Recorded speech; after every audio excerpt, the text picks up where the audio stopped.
बिस्मिल्लाहिर्रहमानिर्रहीम, अस्सलाम वालेकुम। मैं हूं सभी काज़मी, आप देख रहे हैं फेसबुक और यूट्यूब। सबसे पहले मैं जो इलेक्शन कमीशन ने तमाम जमातों की पोजीशन, किसके पास कितनी नशिस्तें हैं, असम्बली में किसकी हुकूमत बनेगी, सब कुछ आज फाइनल रिजल्ट जारी किया है। वो मैं आपके सामने तफसील पूरी रखूँगा। नाजायज़ हुकूमत, बिलाखिर हुकूमत पाकिस्तान की जान छोड़ने पर तैयार है। ये प्रोफेशनल तजर्बाकार डाकू नाजायज़ मैंडेट अब वो आ रहे हैं। बायोमेट्रिक्स पहला इंतखाबी इलेक्शन आज हुआ, ना धांधली ना शोर। जो तरीका खान लाना चाहता लाहौर हाई कोर्ट में इस्तेमाल हुआ। लाहौर हाई कोर्ट बार के इंतखाबात हुए और तहरीक इंसाफ के हमायत याफ्ता असद मंजूर बट कैदी नंबर 804 के नारे लगाते जीत गए। 70 के इलेक्शन में जनरल राव फरमान ने अवामी लीग को तोड़ा और MNA MPs अलहदा किए कि अवामी लीग नहीं होगी, आज़ाद मेंबरान होंगे। आज वही 1970 वाली वारदात 2024 में, अल्लाह ना करे इंजाम वो ना हो। शेरफजल मरवत को शोकाज नोटिस, तहरीक इंसाफ की क़यादत में कमजोरियां क्या हैं वो मैं आज तफसील आपके सामने रखूंगा। मुस्बत तनकीद होगी मजबूत करने के लिए, ये कोई छुई मुई नहीं होंगे कि हाथ लगाएं तो मुरझा जाएंगे, इसलिए ज़रा गौर से सुनिएगा। असद खरल साहब ने बड़े खूबसूरत अंदाज में कौमी असम्बली के तमाम अरकान की तनख्वाह अखराजात खर्चा रखा। आप खुद अंदाज़ा करें ये IMF के पैसों के हकदार हैं या नहीं। और अमेरिका से आपको बड़ी खबर दूँ, वहाँ इलेक्शन की तैयारियाँ, तोड़ फोड़, गाड़ियों को आग लगाना, और वहाँ पर मामलात बड़े ख़राब हो गए। बिल्कुल वही वारदात लगता है डोनाल्ड ट्रंप की जमात तोड़ने के लिए, बैन लगाने के लिए, पाबंदी के लिए जो पाकिस्तान में हुआ वो वहाँ होने जा रहा है। वो भी मैं आपको बताता हूँ। ज़बरदस्ती से 2 नंबरी से कौमी असम्बली में इस वक्त पार्टी की पोजीशन उन्होंने क्या बना दी। मुस्लिम लीग नून को 108 दे दी सीटें, सबसे बड़ी जमात बना दिया। सुन्नी तहात कौंसल 81, और ये जो लोग 8 शामिल नहीं हुए अभी तक। पीपल्स पार्टी को 68, और अगर मैं नशिस्तों की बात कर रहा हूँ, इलेक्शन कमीशन ने पूरी तफसील जारी की। मुस्लिम लीग नून 75 पे असल में कामयाब हुई, इनके पास आज़ाद अरकान मिला के 84 कर लिए, और 4 नशिस्तें ने दे दी ख़वातीन की और 20 दे दी अक़लियतें मिला के 108 कर दिए। पीपल्स पार्टी के 54, कोई इनके साथ शामिल नहीं हुआ। अक़लियतों की 2 और ख़वातीन की 12 नशिस्तें दे के 68 कर दिया। सुन्नी तहाद में तहरीक इंसाफ के उम्मीदवार जो 81 शामिल हुए, और MKM में जो अक़लियत आपको पता है 4, उन्हें भी नशिस्तें दे दी। JUF के 6 कामयाब हुए, उन्हें भी एक ख़वातीन की नशिस्त दे दी। मुस्लिम लीग काफ के 3 कामयाब हुए, उन्हें भी एक नशिस्त दे दी। और इस्तेकाम पार्टी के 3 कामयाब हुए, उन्हें भी एक मखसूस नशिस्त दे दी, 4 कर दिया। जनरल नशिस्तों पर 99 आज़ाद उम्मीदवार कामयाब हुए, जो किसी जमात में 8 ऐसे हैं जो शामिल नहीं हुए। ये सारी सूरत हाल इलेक्शन कमीशन ने जारी की है। बाकी फॉर्म 45 के तहत तहरीक इंसाफ 180 नशिस्तों पर, नून लीग 17, पीपल्स पार्टी 24 और MKM 0, तहरीक इस्तेकाम 0, बाकी 0, 0 जमा 0 बराबर 0। ये सारी सूरत हाल मैंने आपके सामने रखी। 3 पार्टियां अब मौजूद हैं, एक ताकतवर हल्के, एक PDM की सियासी जमातें और एक पाकिस्तान की इमाम। सादा सा फैसला कि क्या ये धांधली करके पाकिस्तान चलाना है। एक तजर्बा शहबाज शरीफ की हुकूमत में कर चुके हैं, आप देख चुके हैं, मुल्क नहीं चला। निगरान बना के किया, वो तजर्बा भी नाकाम। अब हालात आपके सामने, इलेक्शन करवाना मजबूरी थी, ये समझ रहे थे इलेक्शन करवाने से मुल्क आगे बढ़ेगा। धांधली करके इस इलेक्शन को पाकिस्तान को ऐसे चलाया जा सकता ही नहीं। फैसला करना है, बेनिफिशरी नून लीग, पीपल्स पार्टी, MKM बन चुके हैं। उनका फैसला तो यह है कि धांधली करें, चोरी करें, डाका मारें, मैंडेट चुराएं, हराम का खाना हो, बस हमारा पेट भरना चाहिए, हमें हुकूमत बनानी है, जो मर्जी हो। फैसला अब अवाम करेगी। बिलावल कह रहा है जिन सीटों पर धांधली हमें बताएं। तहरीक इंसाफ को, शहबाज शरीफ को अगर रास्ता रोकना था, सहूलतकारी करनी थी, वो हमारे साथ आके बैठ जाते, लेकिन वो नहीं बैठे। अब उनके पास इतने नंबर नहीं है हुकूमत बनाए। IMF को खत लिखने से पाकिस्तान में बहरान पैदा होगा, तो बहरान तो पैदा हो चुका है, और बहुत बड़ा बहरान, सियासी अदम इस्तेकाम। ये जुड़ा है मुआशी इस्तेकाम के साथ। चाहे दुनिया की इधर उधर हो जाए, ये शुमाली कोरिया, वरना देखे सो दुनिया का ताकतवर तरीन मुल्क होता। लोग अमेरिका की बजाय शुमाली कोरिया नौकरियों के लिए जाते। कांगो IMF को कर्जे देता, सूडान दुनिया की हुकूमतें बनाता, सोवियत यूनियन 16 ममालिक में ना टूटता, मशरकी जर्मनी, मगरबी जर्मनी ना टूटते। जमहूरियत और इस्तेकाम था तो जनूबी कोरिया बना, डिक्टेटरशिप हुई तो शुमाली कोरिया बना, जमहूरियत हुई तो हिंदुस्तान बना, IT की सनत तेल वाले मुल्कों से आगे निकल गई। अरबपति इतने अमीर हैं, चाहे तो पूरे का पूरा पाकिस्तान खरीद लें। जहाँ मार्शल लॉ लगा, वहाँ 1 अरब के लिए 16 महीने से कशकोल लेके मिन्नतें करते रहे, मिला कुछ नहीं। पंजाब से कराची तक के मामलात हाथ से बाहर हैं। एक तरफ JUI धमकियां दे, राशिद सुमरो नाम लेके आर्मी चीफ और DGI की शान में गुस्ताखी कर रहा है। दूसरी तरफ पंजाब में बाजवा रिसाइकलिंग मशीन में शहबाज शरीफ, नून लीग, कचरे का ढेर, एक तूफान मचाओ। एक तरफ मरियम के पापा चोर हैं के नारे, दूसरी तरफ कनीज़ों और गुलामों के झुरमट में पंजाब के कांपते हुए, लरसते हुए तख्त को चारों पांवों से पकड़कर लपट कर रोकने की कोशिश। नून लीग के बारे में मेरे गुजर दोस्त हैं, बड़े अच्छे, नून लीग से तल्लुक़ रखते हैं, इलेक्शन भी अभी चोरी का जीत चुके हैं, पहुंच चुके हैं असेंबली में। कह रहे थे पंजाब में गुजर जो भैंसे रखते हैं, आपको पता है, उन्हें मज कहते हैं पंजाबी में। जब दूध देना बंद करे तो उसे पंजाबी में फुंडर, मतलब खत्म हो गई है, दूध देने के काबिल नहीं, भांज है। अब ये भांज किस्म की भैंस जो होती है, हल तो उसका बड़ा सादा सा, कुर्बान कर दें या उसे सांड के हवाले करें या फिर उसे स्टेरॉइड के इंजेक्शन लगाएं। अब चूंकि लालच होती है दूध की, और कुदरती तौर पर यह भैंस सूख चुकी है, लेकिन दूध की लालच में ग्वाला इसको फिर बड़ी हैवी किस्म की डोज देता है।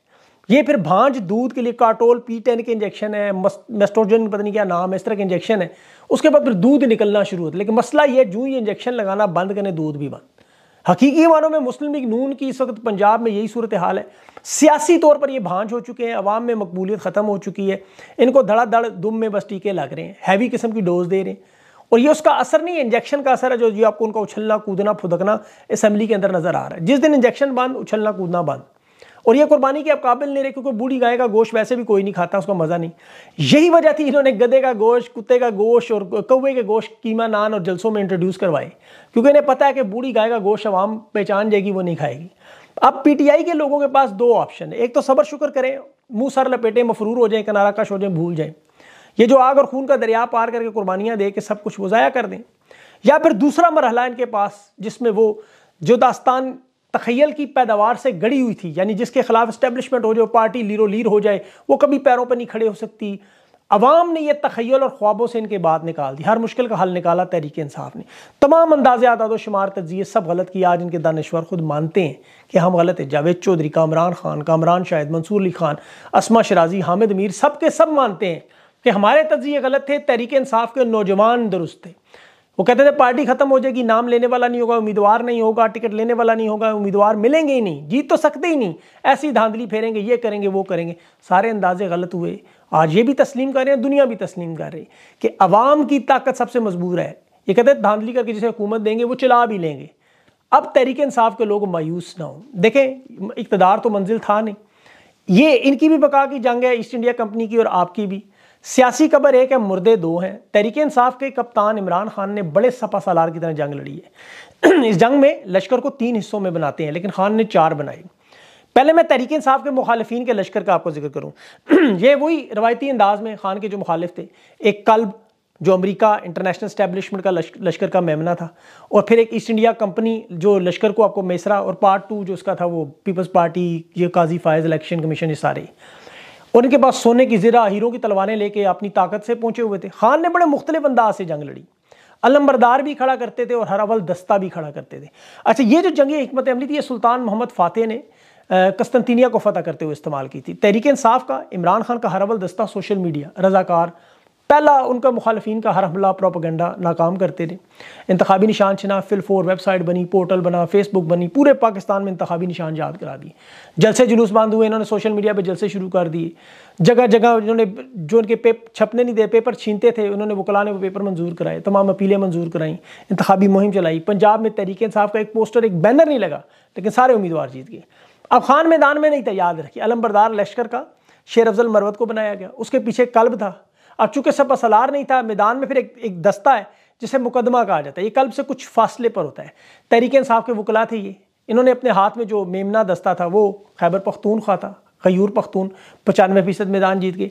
कल्ब के दाएं पर जो मेसरा था वो पंजाब की सूरत हाल, वो जो आपको पता है उम्मीदवार है, उसके साथ बलोचिस्तान और सिंध भी कर लें। पीछे एक दस्ता जिसका नाम साका, और बैकअप दस्ता जिसका जंग के बाद का काम, और उसके पीछे भी एक दस्ता अरबी में रजल राय या रूह भी कहते हैं। ये वो दस्ता था जिसका काम अब शुरू होगा। जंग के बाद दुश्मन की फौजों पे नज़र रखना, पीछे से हमला ना करें, पानी भी तलाश करना, घोड़ों का सामान। ये मैं आपको उस जंग की पूरा नक्शा खींच के बता रहा हूँ, जंगी हिकमत अमली। इमरान खान ने अपने अल्फाज में ज़रा मॉडर्न स्टाइल में लड़ी। अब ये चूंकि पाकिस्तान के इंतखाबात है, जिस तरह कोरोना पे आपको पता है दुनिया आज भी हैरान है, रिसर्च करती है कि हुआ क्या, इसी तरह ये जो मैंने आपको बताया सारा नक्शा कि 2024 का इलेक्शन कैसे जीते, इसी तरह रिसर्च करेंगे। इसका सबसे अहम मरहला, इस दस्ते का काम मायूसी ना फैले, जीती हुई जंग हार में ना बदले, कहीं माले गनीमत के पीछे ना भाग बढ़े, अपनी ड्यूटी दें। पंजाब का जो सबसे अहम किरदार है तो तहरीक इंसाफ जो अपोजिशन करे, वो उनके गले में पूरा बाजू, नथनों में उंगलियां डाल के, और एक तगड़ा रहनुमा देखें जिसके पास समझ बूझ हो, अकल हो, जोश में भी ना आए और तगड़ी अपोजिशन भी करे, जो मेरे ख्याल में शहरयार अफरीदी है। ये बड़ा मुनासिब बंदा है। अगर आपको ये नाम पसंद हो तो ज़रूर ये हिस्सा काट के तहरीक इंसाफ को टैग करें। शहरयार अफरीदी कौमी असम्बली में अपोजिशन का लीडर बनाए, अकलमंद भी है, शऊर भी है और दलेर भी है, और कुर्बानियाँ भी दे चुका है। कॉम्प्रोमाइज़ ग्रुप जो है तहरीक इंसाफ को नुकसान पहुँचा रहा है। अब देखें, ये मेरी राय है, आपकी मर्जी है, आप समझे ना समझे। बैरिस्टर अली जफर को खान ने चेयरमैन तहरीक इंसाफ बनाया, ठीक है, खान साहब का फैसला है। शेर अफजल मरवत को लेकिन जो शोकाज नोटिस दिए है बहुत गलत फैसला है। खैबर पख्तूनख्वा की कामयाबी में शेर अफजल की दलेरी सबसे बड़ा किरदार है। ये महमूद खान, परवेज़ खट्टर सब भाग के थे, पख्तूनख्वा को फ्रंट से दिलेरी से लीड अगर शेर अफजल ना करता, ये कभी जीत नहीं सकते थे। ये सारे के सारे रहनुमा तो रोपोश थे। आज रोपोश रहनुमा सामने आते ही शेर अफजल मरवत को देखे सुन्नी इत्तेहाद में शामिल करवा दिया, लेकिन उमर अयूब, बैरिस्टर गौर और मियां अजहर के साहब ये शामिल नहीं हुए। पंजाब में वाज़े तौर पर नाक़िस असम्बली है। पंजाब का मैंडेट अवाम की तरफ से दिया गया, मरना इतनी आसानी से, लेकिन मरियम नवाज हुकूमत बना गई। ये सवालिया निशान है बहुत बड़ा। और भाई मियाँ असलम अगर गिरफ्तार होते हैं तो रोपोशी में, मफरूरी में उन्होंने ऐसा क्या काम करना जो गिरफ्तारी के बाद नहीं कर सकते। असेंबली के अंदर उन्हें हलफ तो उठाने नहीं दिया जा रहा। इसलिए लाए अमल बनाना होगा मुकम्मल तौर पर। पंजाब को लावारिस करके जनरल रानी की गोद में ना डालें। यहाँ लोगों की बहुत सारी कुर्बानियाँ हैं। अगर खैबर पख्तूनख्वा में तहरीक इंसाफ के लोगों पर हमले हुए, चादर चार दीवारी का तहफ़्फ़ुज़ टूटा, वो मुकाबला करते, तो पंजाब में भी लोगों ने ऐसी कुर्बानियाँ दी हैं। लेकिन यहाँ अगर नाकामी नज़र आ रही है तो वो लीडरशिप की नाकामी। वहाँ शेर अफजल मरवत था, यहाँ कोई नहीं था। फ़र्क तो सिर्फ यही है। आज शेर अफजल मरवत को जो नोटिस भेज रहे हैं ये बिल्कुल गलत है। उसने तो ग्राउंड में अवाम को जगाया, उनके हकूक़ और आज़ादी से लड़ना सिखाया उसे। और वो कानूनी महाज पर भी देखे, सुप्रीम कोर्ट में अपनी ज़ाती हैसियत में तहरीक इंसाफ के लिए दरख्वास्त डाल रहे हैं, एक ऐसे मौके पर जहाँ काजी फायज सारी धांधली को कानूनी कवर देने के लिए तैयार है। और ये देखें, हाई कोर्ट में कोई इंसाफ नहीं मिलेगा। सुप्रीम कोर्ट ने अगर एक दफ़ा फैसला दे दिया तो फिर जिस तरह शेर अफजल मरवत ने पहले काजी फायज पर अदम एतमाद किया, जिसने बल्ला छीनने से पहले कहा था, काजी ने बल्ला छीन लिया, रिटर्निंग अफसरान मुसल्लत किए, वो इसी तरह ये अपीलें भी सारी उड़ा देगा। तो पीटीआई को इस दरख्वास्त को खुद से अलग नहीं करना चाहिए। शेर अफजल मरवत ने जो किया उसके साथ खड़े हों। बैरिस्टर गौर की कारकर्दगी बिल्कुल दुरुस्त बात की, कारकर्दगी वो नहीं दिखा सके। अच्छे बंदे हैं, मैं उनकी बड़ी इज्जत करता हूँ, अच्छे ताल्लुकात, लेकिन हकीकत यही है कि उन्होंने परफॉर्मेंस वो नहीं दी। पीटीआई बहुत बड़ी जमात है, इसका रहनुमा ऐसा होना चाहिए था। और देखें, इनका कसूर भी नहीं है, ये अल्लाह की तरफ से मुख्तलिफ सलाहियतें दी जाती है। अब हर बंदा इमरान खान तो नहीं बन सकता, या हर बंदा शेर अफजल मरवत भी नहीं बन सकता। हर बंदे को अपनी खुसूसियत जो स्ट्रेंथ है उसके मुताबिक काम करना है। लेकिन हकीकत है, सच वही है। मुस्बत तनकीद है वो ज़रूर करेंगे, पार्टी टूटती नहीं से बनती है। खान ने लगातार वीडियोज़ पैगाम दिए एहतजाज करने के, खान के नाम पर लोगों ने वोट लिए। आप पार्लियामेंट में सिर्फ शेम करके प्रोटोकॉल तो नहीं लेना, खान को जेल से भी निकलवाना है। अगर देखें, सिंध में इतनी तादाद में लोग निकल कर एहतजाज कर सकते हैं, जहाँ जरदारी गर्दी कैसे अरूज पे, वहाँ गुल्लू भट्ट नहीं, पुलिस के कच्चे के डाकुओं से कम नहीं। अलीम आदल शेख खड़ा होकर कह रहा है हुकूमत में आते ही इलेक्शन कमिश्नर पर आर्टिकल 6 लगाऊंगा। अवाम जीती है वहाँ, पुलिस गर्दी हारी। लोगों ने हफ्ते को भी जब इन्होंने एहतजाज का कहा था, लोग निकले। अब मैदान में बैरिस्टर गौर होते, उमर अयूब होते, हमाद अजहर होते, तो फिर तो ठीक, ये लोग तो ट्विटर पे बैठ के वही काम कर रहे, जो सारे कर रहे हैं, जो साफ़ी भी कर रहे हैं। खान ने हमेशा फ्रंट से लीड किया, इन लोगों को लीड करके दिखाना है। अब जीडीए के पीर पगाड़ा साहब की सिर्फ 5 नशिस्तें छीनी इन्होंने, वो हर जगह हर रोज़ कहीं ना कहीं एहतजाज कर रहे हैं। बैरिस्टर गौर, उमर अयूब साहब के पास 200 से ज़्यादा नशिस्तें छीन की। इनकी खामोशी समझ में नहीं आ रही, क्यों खामोश बैठे हुए। देखिए, अवाम तो आपके साथ है, अवाम तो आपको फिर जितवा देगी। अब लाहौर में भी ज़िमनी इंतखाब हो, आप फिर जीत जाएंगे, लेकिन क्या आपको वो नशिस्तें मिलेंगी? ये आपको मखसूस नशिस्तें नहीं दे रहे जो उन्होंने छोटी छोटी टांगा पार्टियों को दे दी। ये सब जानते हैं कि हुकूमत लंगड़ी लूली अपने पैरों पे नहीं चल सकती, ये सब पता है सबको। ये बैसाखियों पे 100 मीटर की रेस तो नहीं जीत सकते। अवाम को भी अपनी ताकत का पता है, इतना वोट दिया और 2 हफ्ते में पूरे नहीं हो सके वोट। 8 महीने बाद काजी साहब भी नहीं होंगे, अमेरिका में इनके मालिकान भी आखिरी इलेक्शन में जा रहे हैं, वो भी अपनी आखिरी सांसों पे होंगे। और ये जो स्टेरॉइड के इंजेक्शन इस मंच को देते रहे ना, भैंस को, ये भी नहीं होंगे, ये खुद डॉक्टरों के पास लाइनों में लगे होंगे दवाई के लिए। ये बड़ी चट्टान जो आपको नजर आ रही है साइज में बहुत बड़ी है, इसके पीछे रोशनी है। इसका साइज देख के घबराए ना, जितनी बड़ी है उतनी कमजोर है। और खान की ये जाती लड़ाई नहीं है, ये बात याद रखें कि उसके पास नथिंग टू लूज वाला मामला है, कुछ खोने को नहीं है। चीन तो उन्होंने वैसे ही सब कुछ लिया है। आप अकेले में बैठ के अपने आप से पूछें ये सवाल, वैसे बड़ी इंपॉर्टेंट बात है, खान ने ऐसा किया क्या है? जलसे में चंद दफ़ा नाम ही लिया ना, मीर जाफर, मीर सादिक। आज राशिद सुमरो जमीयत उलमा इस्लाम का रहनुमा कराची में खड़ा होकर कह रहा है पुलिस के जिम्मेदारों को कि मेरा मुकाबला तुम्हारे साथ नहीं, जाओ जाके DGI और जनरल आसिम मुनीर साहब को बुलाओ। अंदाजा करें इतनी बड़ी शान में गुस्ताखी। और नवाज शरीफ और आसिफ जरदारी नाम ले लेके इनको धमकियां देते रहे। इमरान खान ने तो कभी नाम नहीं लिया, ना आसिफ जरदारी को उन्होंने कुछ कहा, ना उसको नवाज शरीफ को, ना राशिद सुमरो को। उनके ऊपर कातलाना हमले हुए, उनके करंट मारे, उनके कारकुनों को ईंटें बांधी उनके साथ। जो शहबाज गिल ने क्या कहा था, ARY में 2 लाइनें बोली थी ना कि अपने हलफनामे को समझे, गैर कानूनी हुक्म ना माने, जो पाकिस्तान के कानून का हिस्सा है। उसके जबड़े की हड्डियां तोड़ दी। आज़म स्वाति ने क्या किया, एक ट्वीट की जनरल बाजवा के खिलाफ, उसे नंगा करके मारा, उसके तशद्दुद की वीडियो उसकी बच्चों को, बेटियों को भेज दी। ये ईंट से ईंट की बजाने की वो जरदारी धमकियां देता रहा। जनरल बाजवा फैज़ के नाम नवाज शरीफ लेता रहा, मरियम नवाज तमाम जजेस समेत इनके नाम लेती। इनके यहाँ जीते हुए उम्मीदवार असेंबलियों में जिनके साथ बैठे हैं बुजदिली के ताने देते रहे, इनको जंगे हारे तुम लोग, इन्हें कुछ नहीं कहा गया। खान ने तो ये कहा मेरे से ज़्यादा मजबूत फौज की ज़रूरत है, उसके बावजूद इतना सख्त रद्द-ए-अमल क्यों? क्यों खान बात करता है कानून की, वो नज़रियाती सियासतदान नहीं, वो रहनुमा है। नवाज शरीफ वगैरह जितने बदनवान करप्ट हैं, इनकी अवाम में कोई मकबूलियत नहीं। ना इन्हें इज़्ज़त और गैरत का खौफ है। खान ना सिर्फ इज़्ज़त और गैरत की बात करता है, हकीकी मानों में ला इलाहा इल्लल्लाह की बात, वो नहीं डरता, उसे खौफ ही नहीं है, उसे खौफ छू के नहीं गुजरा। वो बायोमेट्रिक्स के मौके पर आपने दुनिया ने देखा कातलाना हमला हुआ, उस वक्त देख लिया, जुडिशल कम्प्लेक्स में देख लिया, और हज़ारों दफ़ा लोगों ने देख लिया। वो खान मौत से नहीं डरता, वो अल्लाह से डरता है, और जो अल्लाह से डरता है फिर लोग उससे डरते हैं। कौन से लोग? जो अल्लाह से नहीं डरते। ये बड़ा मसला है, बड़ी इंपॉर्टेंट बात मैंने आपको बताई है। नवाज शरीफ वगैरह के ख़ानदान में देखे कि सारे के सारे एक रहनुमा नहीं देखा हमने। यहाँ मुराद सईद, सद्दाम तरीन, वो अहमद शाह, फात शाह, वो निकल आए नौजवान इंसाफ स्टूडेंट फेडरेशन से आए हुए। अभी मैं शहरियार अफरीदी, शंदाना गुलजार, जरताज गुल, इनकी बातें नहीं कर रहा रहना डार की, मैं अंडर 16 की बात कर रहा हूँ।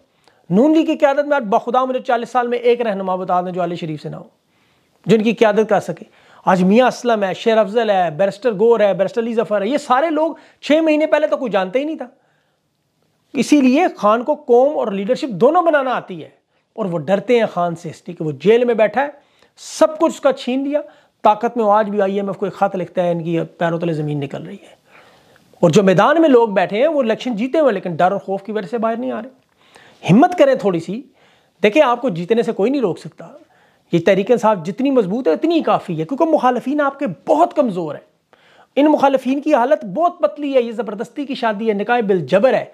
ये शादियाँ आप अपने माशरे में इर्द गिर्द देखें, कभी कामयाब नहीं हुई। 5 मुज़ाकरात नून लीग पीपल्स पार्टी के हुए, 5 बेनतीजा, एक दूसरे पर कोई एतमाद नहीं है। काबीना का हिस्सा पीपल्स पार्टी बनने में आज भी तैयार नहीं है। नून लीग की 17 और पीपल्स पार्टी की 24 रैम के पास निश्चित है ही नहीं, इन्हें दी गई हैं। नहीं मानोगे तो खान आएगा, डयाला जेल का दरवाज़ा खोलेंगे, फिर तुम जानो और वो जाने। बैठ के फिर पेट फाड़ने वाले, घसीटने वाले, एक दूसरे की तशरीफ के नीचे हाथ रख के बैठ गए। मुज़ाकरात भी कामयाब हुए, MQM उन सबको बुला कर रात 12 बजे उतरे हुए चेहरों से उन्होंने प्रेस कॉन्फ्रेंस भी करवा दी, हुकूमत बनाने का फैसला। तो तहरीक इंसाफ इन चीज़ों ना डरे ना, आपको सब महाजों पर लड़ना होगा। शेर अफजल, शहरियार अफरीदी, शंदाना, समाबिया, तायरा जैसे लोगों सामने लाएँ, स्ट्रीट पावर दिखाएँ, एहतजाज का एक लाएमल बनाएं, खामोश एहतजाज करें, छोटे पैमाने पर करें, गली मोहल्ले से शुरू करें, अपोजिशन का किरदार असेंबली में अदा करें, अदालतों में केसेस करें, मीडिया पर दबाव बढ़ाएं, इंटरनेशनल मीडिया, लोगों से राब्ते में रहें। बैरून मुल्क ओवरसीज़ पाकिस्तानी अपनी रेमिटेंस से अपने ताल्लुकात लॉबिंग करके, मतलब ये सारा एक तरतीब में काम करें, पुरअमन और जमहूरी अंदाज में जदोजहद जारी रखें। देखें, जब तक अवाम को उनका छीना हुआ मैंडेट ना वापस मिले, खान को प्रोटोकॉल में डयाला से ना लाया जाए। अगले 3 महीने तक हंगामी बुनियादों पर तनसीन साजी भी करें, वो वाली नहीं है असल वाली, नजरियाती और एक्टिव तहरीक इंसाफ के जो लोगों ने जिम्मेदारी दें, हुकूमत वालों को साइड पे करें। ISF, किसान, मजदूर जो जीते हैं हारे हैं, सबको इकट्ठा करें अपने अपने हल्के में, पुरअमन अंदाज में एहतजाज का सिलसिला बढ़ाएं। बलोच, पख्तून, पंजाबी, फातिमा जिन्ना के साथ खड़ा हुआ वो जीत गई थी, लेकिन खान ने उन सबको अब कौम बनाया। इसीलिए किसी यजीद की बैत ना करें, हक के रास्ते पे चलें। ये असद खरल साहब की देखें, आज बड़ी अच्छी कौमी असम्बली की तनख्वाह में लिखा, ये कितना माल कितना ले रहे हैं। ये सालाना बजट इनका Balochistan, KP, Sindh, Punjab national assembly में इनकी तनख्वाहें देखें, 1,25,000 से शुरू होती है एक मेंबर की, कौमी असम्बली के 3 लाख, सेनेट की 4 लाख, तकरीबन 85 अरब तक इनका बन जाता है। बैरून मुल्क दौरे, रिहाइश, टिकट और स्पीकर, डिप्टी स्पीकर, वज़रा और वज़ीर-ए-आज़म की तनख्वाहें शामिल नहीं है। अब ये जो IMF से 6 अरब लें, वो इन्हीं के लिए लेंगे, इनकी रियायतें, मुफ्त सफ़र और मुफ्त बिजली, मुफ्त पेट्रोल, मुफ्त पानी, और अवाम पे 65 रुपये का यूनिट 100 तक ले जाएंगे। गन्ने की तरह से जूस निकालेंगे। इनके बच्चे तो बैरून मुल्क पढ़ते रहेंगे, आपके बच्चों को बस स्कूल ही कोई नहीं। और ये IMF की तबाही मची। इसीलिए कम अज़ कम देखें, आप लोग एहतजाज तो करें जो आपका हक है। अल्लाह पाकिस्तान पे आमीन नासिर, अपना ख्याल रखें। इंशाल्लाह अगले इंटरव्यू में मैं बात करता हूँ। मुझे इजाज़त दें। अल्लाह हाफ़िज़।